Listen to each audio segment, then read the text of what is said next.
সত্যি কি বডিগার্ড বেরি মানাকির সঙ্গে প্রেমের মধ্যে ছিলেন প্রয়াত প্রিন্সেস ডায়ানা?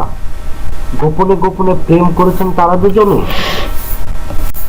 কেনসিংটন রাজপ্রাসাদের ড্রয়িং রুমে অন্তরঙ্গ অবস্থায় দেখা গেছে তাদের। তাহলে কি স্বামী প্রিন্স চার্লসের সঙ্গে দাম্পত্য সংকটের কারণে ডায়ানা গোপনে সুখ ছিলেন?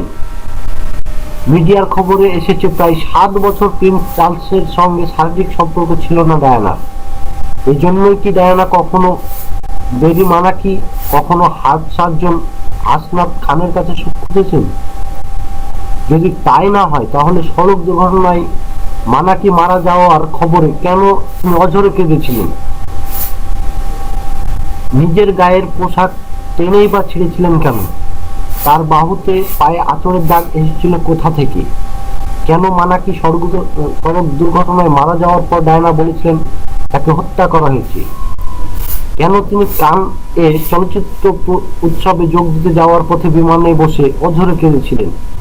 ব্রিটিশ রাজ পরিবারের অনেকেই মনে করতেন বেরি মানাকি ছিলেন প্রিন্সেস ডায়ানার একজন প্রেমিক।